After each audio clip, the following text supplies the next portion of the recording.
IndiGo ವಿಮಾನ ಹಾರಾಟದಲ್ಲಿ ಭಾರಿ ವ್ಯತ್ಯಾಸಗಳಾಗಿದೆ. ದೇಶದಲ್ಲಿ 500ಕ್ಕೂ ಹೆಚ್ಚು ವಿಮಾನ ಹಾರಾಟಗಳನ್ನು ರದ್ದು ಮಾಡಲಾಗಿದೆ. ಇಂಡಿಗೋ ವಿಮಾನ ಹಾರಾಟದಲ್ಲಿ ಭಾರಿ ವ್ಯತ್ಯಯ ಆಗಿದೆ. ದೇಶದಲ್ಲಿ 550ಕ್ಕೂ ಹೆಚ್ಚು ವಿಮಾನ ಹಾರಾಟವನ್ನು ರದ್ದು ಮಾಡಲಾಗಿದೆ. ವಿಮಾನ ಕ್ಯಾನ್ಸಲ್ನಿಂದ ಪ್ಯಾಸೆಂಜರ್ಸ್ಗಳು ಪರದಾಟವನ್ನು ಪಟ್ಟಿದ್ದಾರೆ. ಕೆಂಪೇಗೌಡ ಏರ್ಪೋರ್ಟ್ನಲ್ಲಿ ವಿಮಾನ ಇಲ್ಲದೆ ಎಲ್ಲರೂ ಕೂಡ ಸುಸ್ತಾಗಿದ್ದಾರೆ. ಜೊತೆಯಲ್ಲಿ ಏರ್ಪೋರ್ಟ್ನಲ್ಲಿ ಕೈ ಮೀರುವಂಥ ಹಂತಕ್ಕೂ ಕೂಡ ಹೋಯಿತು. ಪ್ರಯಾಣಿಕರನ್ನ ಸಂಭಾಳಿಸುವುದರಲ್ಲಿ ಬಹಳಷ್ಟು ಕಷ್ಟಪಡುವಂಥ ಪರಿಸ್ಥಿತಿ ಬಂತು. ಸರಿಯಾಗಿ ರೆಸ್ಪಾನ್ಸ್ ಮಾಡದ ಇಂಡಿಗೋ ವಿರುದ್ಧ ಪ್ಯಾಸೆಂಜರ್ಸ್ ಕಿಡಿಕಾರಿದ್ದಾರೆ. ಮಂಗಳವಾರದಿಂದಲೂ ಕೂಡ ಇದೇ ರೀತಿಯಾದಂಥ ಪರಿಸ್ಥಿತಿ ಬಂದಿದೆ. ಏರ್ಪೋರ್ಟ್ ಟರ್ಮಿನಲ್ಗಳಲ್ಲೇ ವಿಮಾನಗಳು ಹಾಗೆ ನಿಂತ್ಕೊಂಡಿದೆ. ಏನಾಗ್ತಿದೆ ಅಂತ ಇಂಡಿಗೋಗೆ DGCA ತಪರಾಕಿಯನ್ನು ಹಾಕಿದ್ದಾರೆ.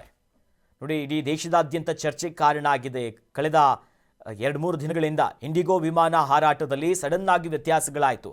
ಒಂದು ದಿಢೀರಂಥ ಫ್ಲೈಟ್ಗಳನ್ನು ಕ್ಯಾನ್ಸಲ್ ಮಾಡುವಂಥ ಪ್ರಕ್ರಿಯೆ ಆಯಿತು. ಇದು ಕೇವಲ ಬೆಂಗಳೂರಿಗೆ ಮಾತ್ರ ಅಲ್ಲ, ಹೈದರಾಬಾದ್ ಇರ್ಬೋದು, ಬಾಂಬೆ, ದೆಹಲಿ ಸೇರಿದಂತೆ ದೇಶದ ನಾನಾ ಏರ್ಪೋರ್ಟ್ಗಳಲ್ಲಿ ಇದೇ ಚಿತ್ರಣಗಳು ಬಂತು. ಪ್ರಮುಖವಾಗಿ ಒಂದು ಕಡೆ ಕೇಳ್ತಾ ಇರೋದಂತೂ ಈ ವಿಮಾನದ ಕ್ರೂಸ್ಗಳು ಯಾರ್ಯಾರಿದ್ದಾರೆ, ಸಿಬ್ಬಂದಿಗಳ ಕೊರತೆ. ಇತ್ತೀಚೆಗಷ್ಟೇ ಒಂದಿಷ್ಟು ಹೊಸ ನಿಯಮಗಳನ್ನು, ಈ ಫ್ಲೈಯಿಂಗ್ ಹವರ್ಸ್ ಇರ್ಬೋದು, ಡ್ಯೂಟಿ ಹವರ್ಸ್ಗಳನ್ನು ಚೇಂಜ್ ಮಾಡುವಂಥ ಒಂದಿಷ್ಟು ನಿಯಮಾವಳಿಗಳು ಬಂದಿತ್ತು.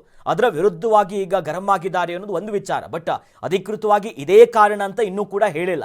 ಬಟ್ ವಿಮಾನಗಳಂತೂ ಕ್ಯಾನ್ಸಲ್ ಆಗ್ತಿದೆ. ಹಾಗಾಗಿ ಪಾಪ ಅಂತಾರಾಷ್ಟ್ರೀಯ ಪ್ರಯಾಣವನ್ನು ಕೈಗೊಂಡಿದ್ರು, ಸಾವಿರಾರು ರೂಪಾಯಿ ಟಿಕೆಟ್ ಮಾಡ್ಕೊಂಡಿದ್ರು, ಅವ್ರದ್ದೇ ಆದಂಥ ಪ್ಲಾನ್ಸ್ಗಳಿರುತ್ತೆ. ದಿಢೀರಂಥ ಫ್ಲೈಟ್ಗಳೇ ಇಲ್ಲ ಅಂದಾಗ ಏರ್ಪೋರ್ಟ್ನಲ್ಲಿ ಸಮಸ್ಯೆಗೆ ತುತ್ತಾಕಿದ್ದಾರೆ. ಕೈ ಮೀರಿ ಹೋಗ್ತಾ ಇದೆ ಪರಿಸ್ಥಿತಿ.